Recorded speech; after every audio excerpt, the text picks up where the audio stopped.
And we are live. The adult beverages are poured, the kids are asleep. Welcome to New Dad Gaming, a show about fatherhood, gaming, and new fathers figuring out their gaming lives. My name is Trevor, and I have a 3-year-old and a 6-year-old. And I'm Jeff. I have an 11-year-old and an 8-year-old. And we're back. We had a bit of a unfortunate delay from the last episode, and this episode itself also delayed. The next episode may be delayed. Maybe delayed. We'll see. Because there will be one final stretch. It all comes down to a move. Fortunately, fortunately is maybe not the word, but myself and my family are making another move, which I think makes for about 6 since we've had this show. Yeah, you got to fill out your punch card, I guess.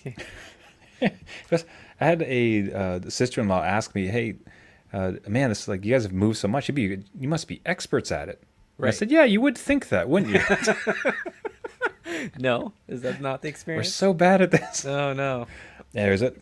So stuff has been moved. We have to kind of do one final haul up to the place, and we've entirely moved. That happens next weekend, kind of close to the recording of the show. So I'm hoping we're going to be able to sort this out. Thanks everybody for the weight of it. I mean, I could start off the top with a tip for moving for any gaming dads out there.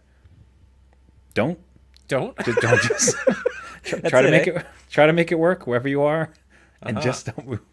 No, so the should be good. I mean, what I'm really interested in this show is because of the state of the move and the state of furniture that has moved. A lot of my gear is gone. A lot of our kind of furniture is gone. So much so, my wife is in the same room as I'm recording, which usually doesn't happen. Okay. So this is going to quickly turn into new dads gush about their wives.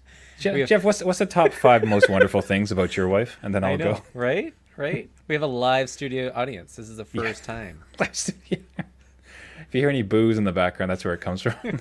It's like, not funny. Re-record. Oh, man. So everyone, thanks for the patience.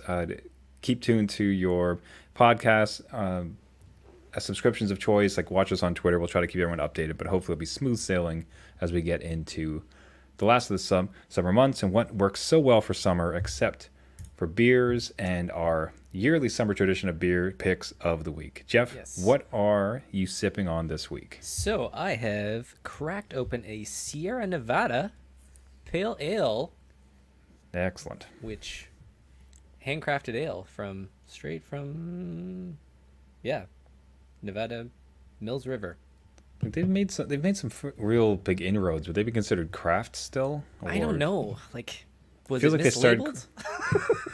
Feels like they started craft and they seem to have quite a distribution at this point. But how's it hitting you? How are you liking it? It's not bad. It's got kind of like this grapefruit kind of note to it. It is a little bit strong though. So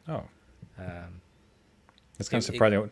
With the aforementioned distribution, I almost would have expected them to have a bit of it lowered. I'm surprised that it's 5.6. So maybe it's just it's getting up there, but yeah, it's definitely got some like citrus stuff to it. So yeah, maybe this isn't craft anymore. Maybe it's like those indie studios that are published by EA, where it's like you're not really indie anymore. You're just kind of just using the name. So the details. Heavy on hops. That was always the brewery plan. So in 1980, we looked at Pale Ale up in Cascade, a new hop at the time, named after the mountain range, and in this intense aromas of pine and citrus sparked the American craft beer revolution. Ooh. See? It's got some history right there. All right, so sip on that and get back to us. But first impressions, how are you liking it? Yeah, not bad. Not bad at all. Definitely kind of threw me for a loop on that grapefruit stuff, but I'm going to let it simmer. Let it sit with me. Yeah, I would not have expected grapefruit. That's kind of interesting. Yeah. What about you?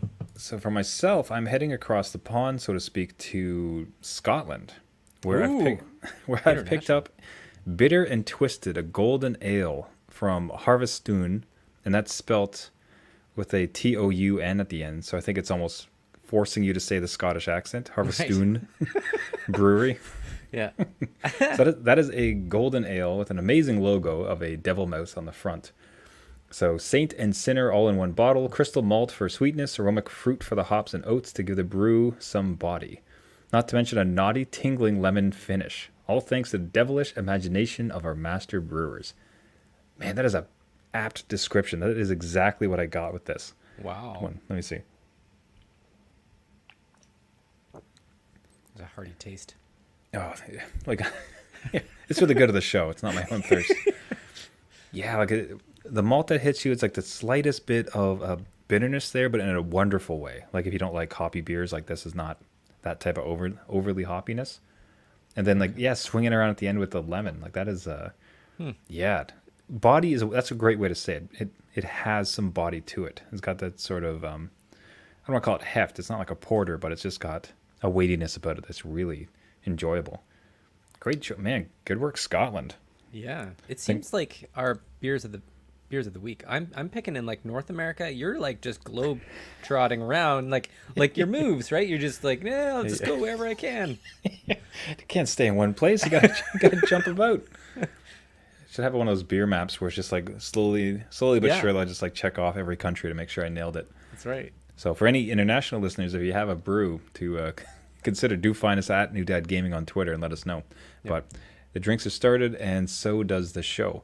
Now, I want to hit something really quick. This is just a small one, but ran into a game on mobile, and besides itself being great, its approach to how it was positioning itself was incredibly refreshing.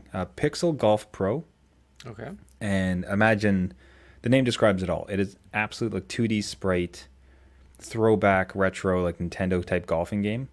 And it just nails it. It's not trying to do anything fancy or special. Like it's absolutely just Pixel Golf done incredibly well on your phone, right? And it's the old swing mechanic. It's nothing funky. It's none of the nonsense like battle golf that you see a lot on mobile devices. It's not like gyro, like you have to swing like the. You have to do a TikTok dance to be able to hit it like properly. Yeah. All right. No, so tap, get your power, tap again, swings back, tap, make sure you try to get in the green zone and goes straight. Nice. So just pure Pixel, excellent game.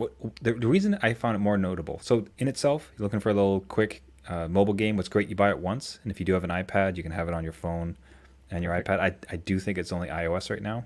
So small sad caveat there. I hope it comes Android.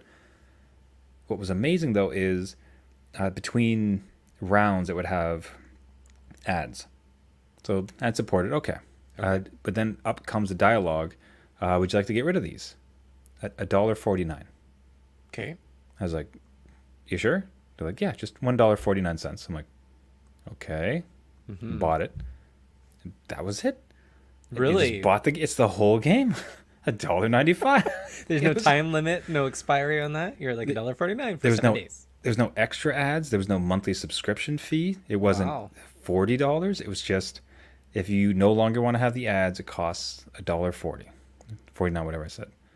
That is it. Now it has, as you go and you get progression, you can get money.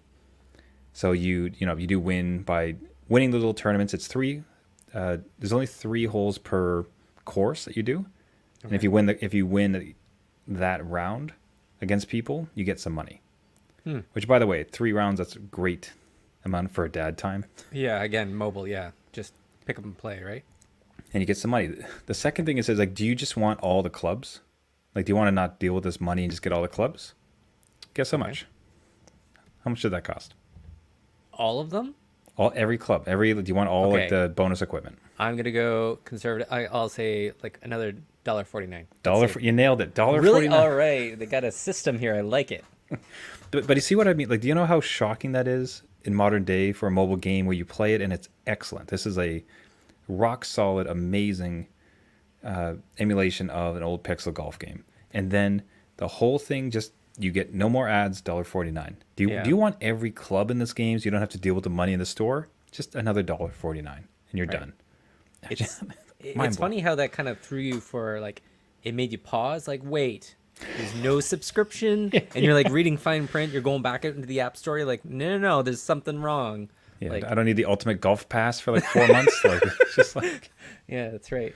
So that's good. That's a good find. So yeah, kudos to it. Like I said, I'm having a blast with it. It's just a great little time waster, and it was more just if you've been burned a number of times from mobile payment stuff, it was just such a shock around like, well, that's it. Just no fuss, no muss, a little bit of pay, be done. Nice. Yes, sir. Good. Second one, now you had a bit of experience with this mobile app too. Yes. Less good with myself. So this is a second mobile app. I think some gaming dads might be interested in it, and I think it's more of an interesting conversation. This is called the Brickit app. So again, unfortunately, I really hate when it's only iOS, because I find that very elitist as far as like you have to have an iPhone. But anyways, it's still a more interesting conversation. The Brickit app it's a third-party Lego app where you lay out all of the bricks you have for Lego. So you download this app, you on the floor or wherever else, you just lay out all the bricks of your Legos, take a photo of it, and the app will use AI to recognize all the bricks. Okay, you have like this many like long ones, you have this many 2 pieces, 4 pieces, 6 pieces. And then it gives you a list of all the things you can build it with it. Right. Okay, if you want to build this dog, and it gives you step-by-step instructions. Yeah. Take a photo. Okay, you have enough pieces that you could build this dog. Here's the step-by-step instructions on how to build this dog. Yeah. So it felt absolute. I did it. It worked. Like it felt really new age. I can't believe this actually works. Like, yeah. Now you had a different reaction to the app though than I did. Well, yeah. Again, it sounded really cool. Like a different way to approach all the drawers of Lego we have in this house that are no longer part of those kits that you buy. You know how like when you buy them initially, you're like, oh, we'll keep them all together, and then kids get at them and it doesn't happen. Yeah, then you remember you have kids and like, oh yeah. Right. That's right. So I created a big mess on the floor to try and get this thing to work. And I think there's a minimum brick count. I think you have to at least have a couple hundred laying on the ground. And it was very hit and miss for me.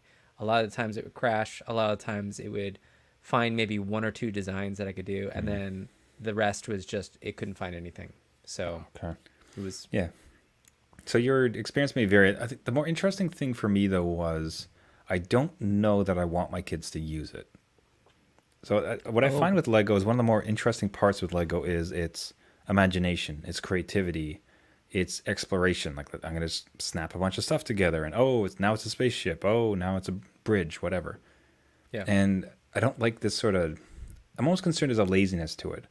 Whereas opposed to forcing them to think about what could I like slam all these pieces together and build, they instead would say, oh, just take out your phone and like show me like, what can I build with this? Tell me, app. No, you use your brain and your creativity to come up with something. Would that be a concern you would have with it, or do you think it's just augments it and it's fine? I can see that concern. I think that could factor into a lot of like what Lego is supposed to be, showing creativity and building what you can. I would say that it's good for certain learners. So if you have a kid that just really has to follow instructions and isn't really... or it maybe is put off by having that blank canvas and doesn't know what to create. This could help with that. But I can see where you're coming from too, where it's just like, you don't really want a digital device telling your kid just to follow along what somebody else is trying to create. But it can work for those kind of learners that might be put off by, again, blank canvas, create your own stuff. But if it works. if it works for you, yeah. So okay. That's a fantastic point. I hadn't really thought about there's different types of folks, and some want to dive in and others kind of want some hand holding. So yeah. Anyway, it's just as a technological experiment, I suggest people give it a shot. If you have an iPhone, Brickit, it's wild that people can actually build this stuff. It's so crazy. And it's free, by the way. Yeah. Like no $1.49 or anything. It's just, I think if you order Lego to build some certain things, I think they get a kickback. Maybe that's how they do it. But as of this recording, it's free. Yeah. So worth a shot. Cost you nothing. Unlike that wonderful golf game. Now, from these blocks, there was another block that had happened, specifically a block party that your kid decided to throw without you knowing at all about it. What the heck happened, Jeff? Right. So a little story here. Story time. Story time. My son was turning 11. It was his 11th birthday party. We weren't going to do a party again with pandemic and things going on. We were just going to keep it calm. Maybe have one friend over and do an outdoor backyard movie night kind of thing. So that was a conversation we were having with him a couple days before, just to see, who's available, who's comfortable doing that, and kind of figuring that out. Now, the day before his birthday, his actual birthday, we get a bunch of texts my wife and I, a bunch of texts from the neighborhood parents saying, "What time is everything going on?" And it's like that. It's like I said what?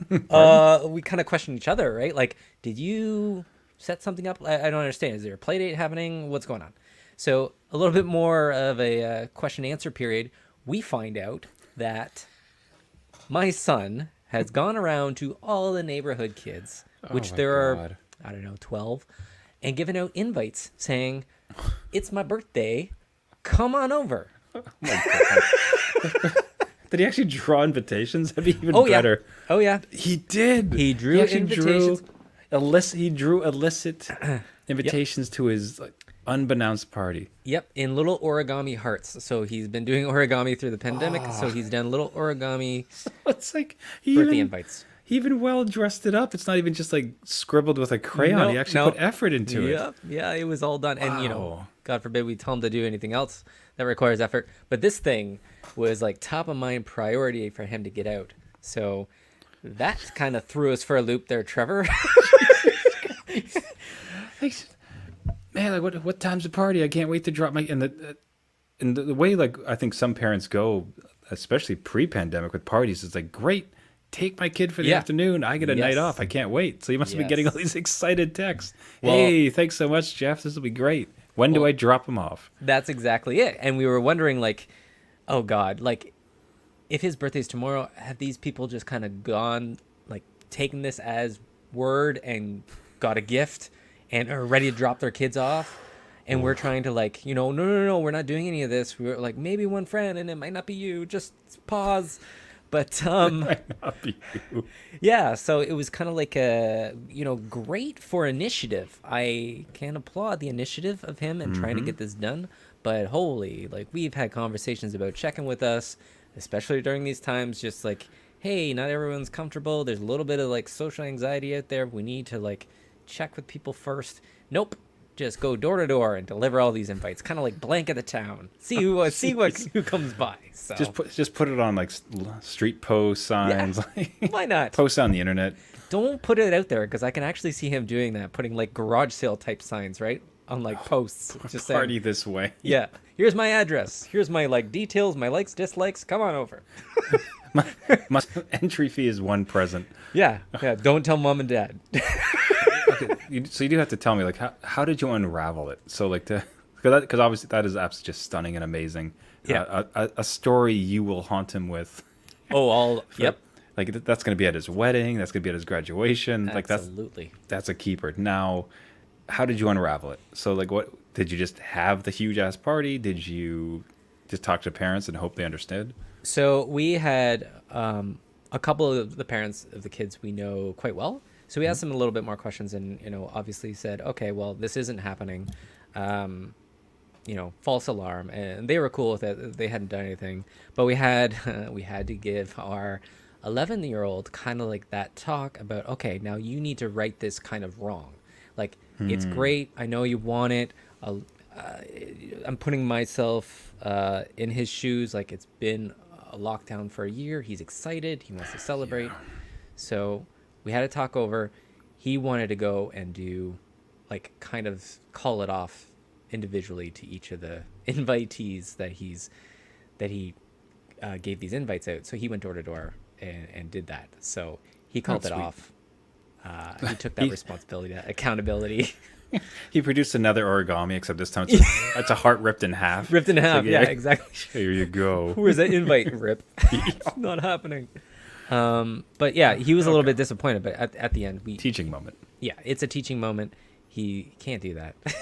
And God forbid, like, I get glimpses of him being a teenager and, other responsibilities of him just taking off and doing whatever he wants to do, and we find out later. So, oh God. Yeah, I mean, if he has to clean up Lego or his toys, couldn't be bothered with the effort. But when it comes time to origami a series of invites to a party he's not supposed to have, right? I'll spend all day. I got all day for this. I will knock out a dozen of those invites without us knowing, silently.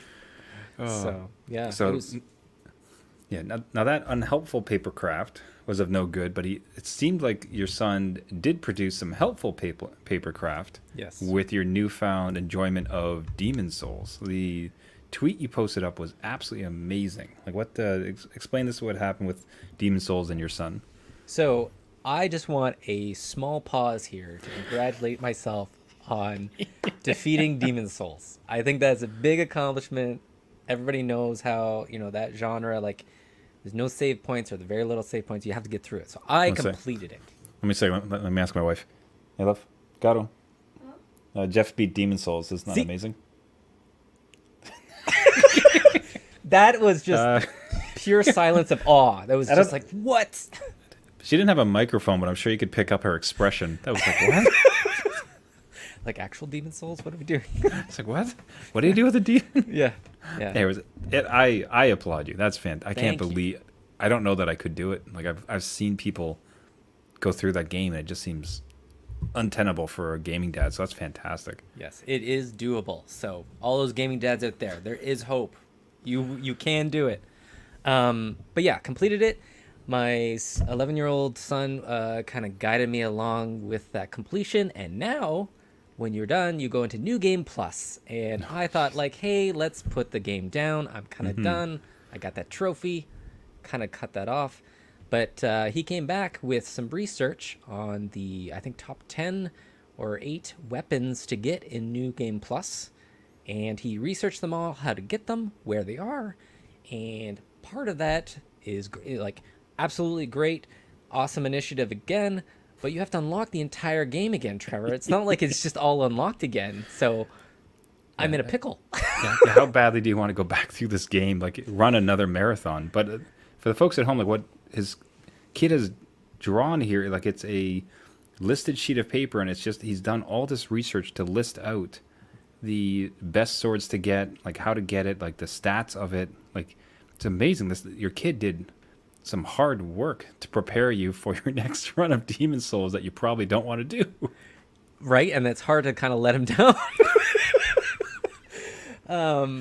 Again, great work, but yeah, New Game Plus is a lot more difficult. So we'll see how this goes. I don't know, but again, applaud the effort and just the skills on him to go and research it without falling into, God, now I'm just looking back at my parenting. The internet is a big place, and who knows what happens when you look up Demon Souls, but he did it. Came back. That's amazing. Man, such an awesome initiative coming this week from him. That's fantastic. Yeah.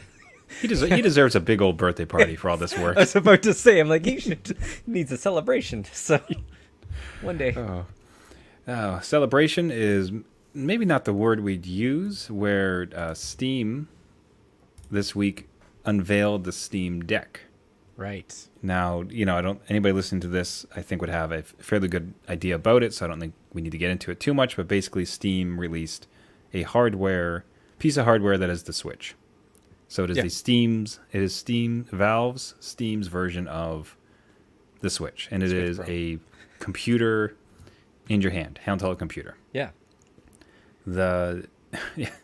Real hot takes on the internet about this. Like, people could not stop talking about it, and kind of varied from excitement to pontification around, will this be the Switch killer? Will this take over mobile gaming? Like, is Steam just going to drop this like a rock, like it did their controllers? Like, what is this? Like, what were you mostly seeing when this thing came out? Again, a lot of people were they were questioning, why didn't Switch come up with this? Like, they had the opening, they could have done the Switch Pro, and granted, you're not playing Steam games, but this could have been them. But everyone was excited to pre-register to get a chance to order this thing, and I think that might just be new toys. I need to have it kind of thing, or possibly scalp it later. But I think a lot of it was like a 50-50 split. Like, I either need this or don't need this.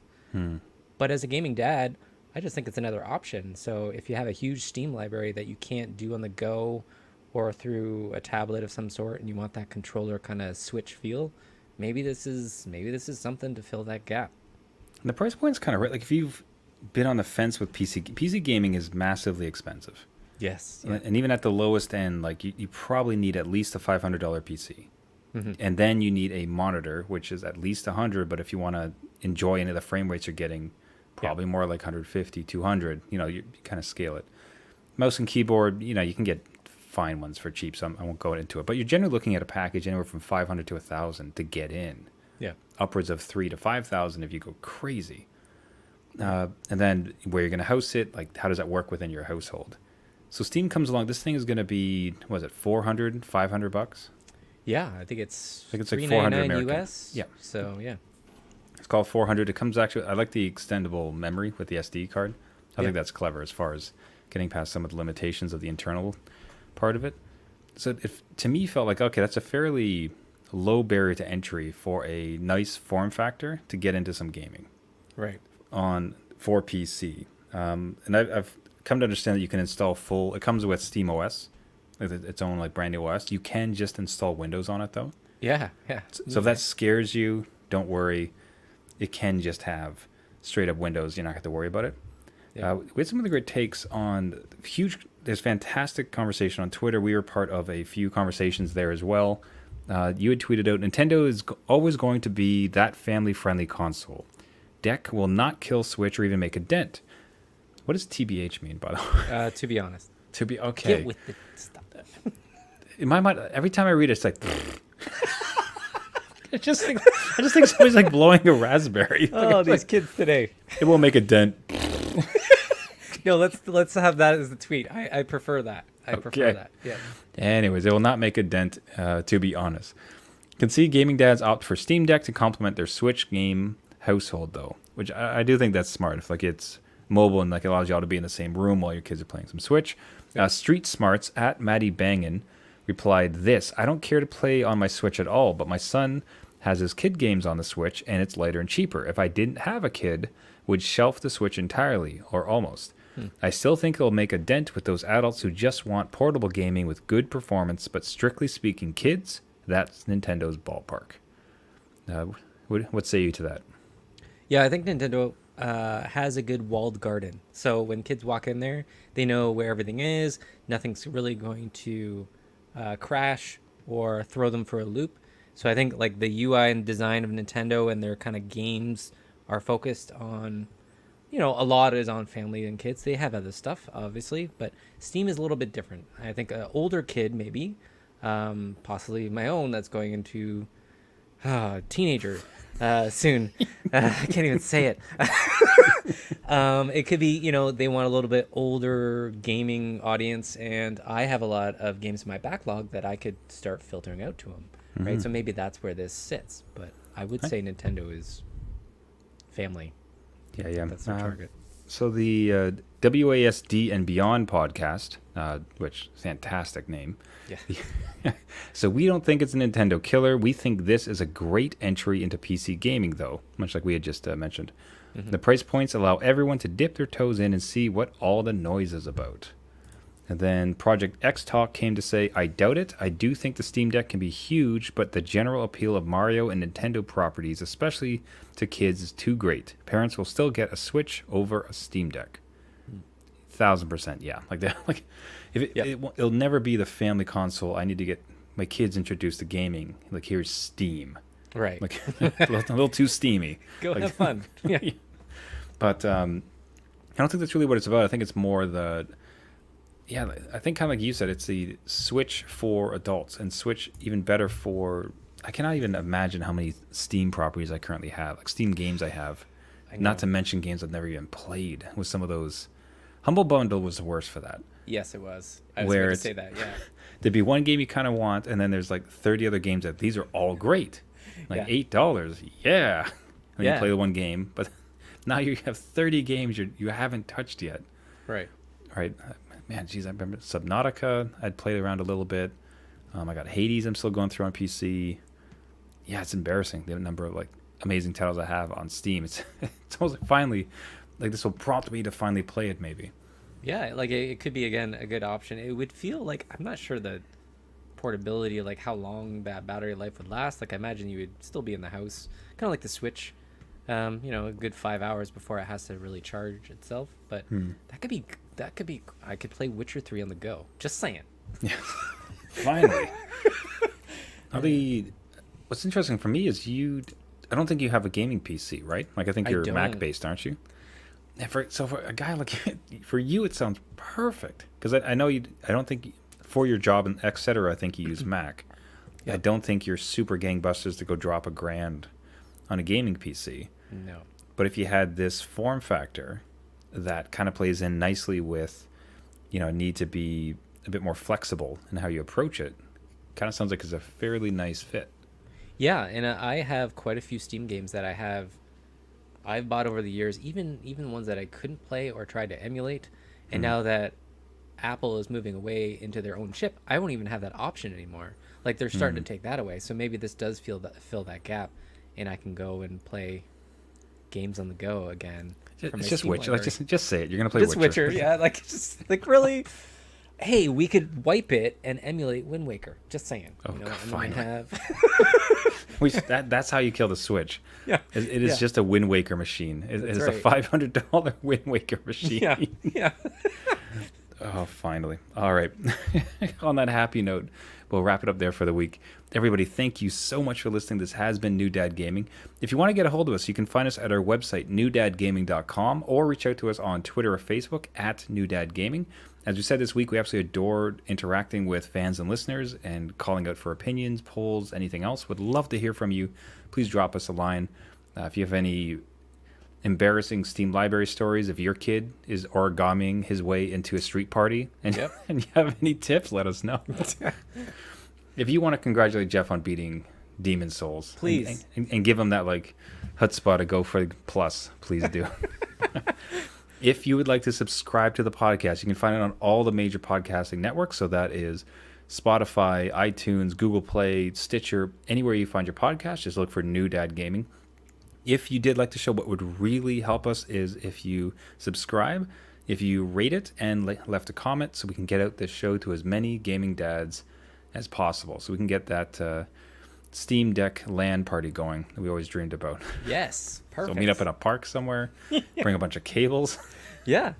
Have the kids play in the playground. And use this incredible tech to play some Counter-Strike. Yes, live the good old days. All right. That'll do it for us. Everybody, thank you so much for listening. And until next week, we didn't talk about our beers. How did all right, Pale Ale from Sierra Nevada.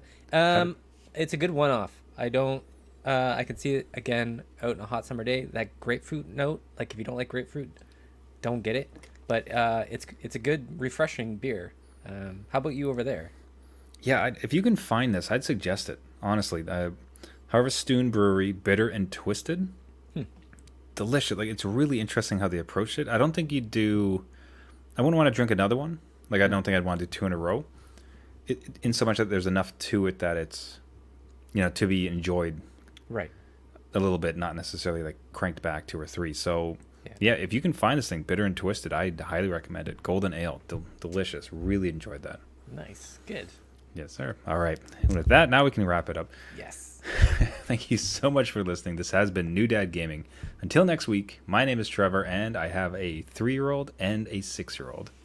And I'm Jeff. I have an 11-year-old and an 8-year-old. And just because you became a dad doesn't mean it's game over. See you later.